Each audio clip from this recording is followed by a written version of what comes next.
Virginia Tech. Newtown. 29 dead. 26 who were killed.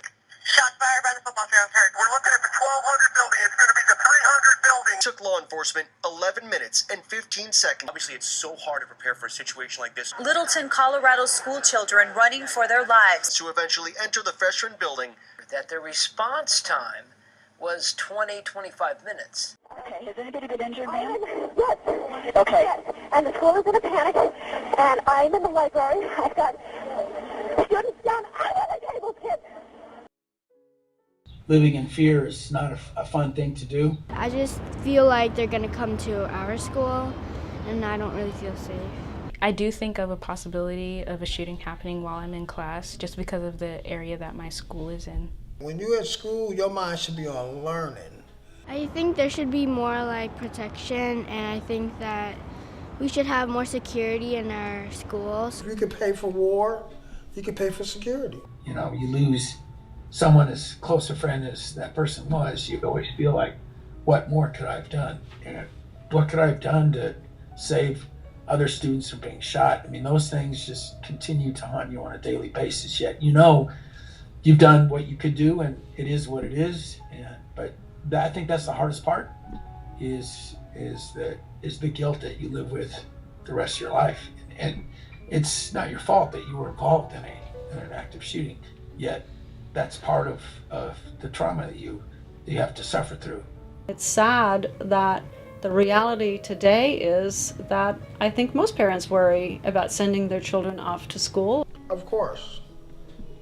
I'm from the town, so when I say I'm from the town, I'm from Oakland. Of course I have dealt closely with gun violence. For one, my daughter was shot and killed in my house, so that's the closest you could ever get to gun violence, is losing a child. He had gotten up from his chair and reached in to get his backpack, and we tackled him to the ground, and he was able to bring his weapon up here, and he kept pulling it, and it was by the side of the head of one of the other responding officers, who was very emotionally traumatized by that experience, and it actually sadly ended his career. I lost a family member that I didn't get to know that well. It's changed my view on guns a lot, because I realized that they're more dangerous than they seem, and that people can get a hold of them easier. I have duty with a friend of mine. His name was Mike Lansbury. We went out to morning duty, and we heard a loud popping sound, and so we both kind of walked to figure out what was going on, and I saw a kid walking toward us with a gun in his hand.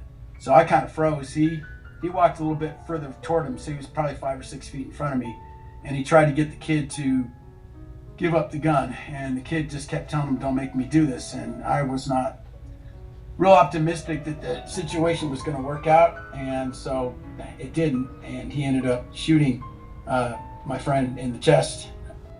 He ended up falling kind of like in a fetal position. I turned and decided to run because I didn't really have a lot of options. So if you are in a situation of school violence, there are 3 things that you should remember. So run, hide, or fight. The whole incident was over in like about 7 minutes. It seemed obviously a lot longer than that. Since Columbine, we've learned that we can't afford to wait that long, because school shootings happen fast and they're over within minutes. So the first arriving police officer is expected to go in and actively seek out that shooter. It's not just you that's impacted. It's everybody that knows me. School violence is not just about the shooter and the victim.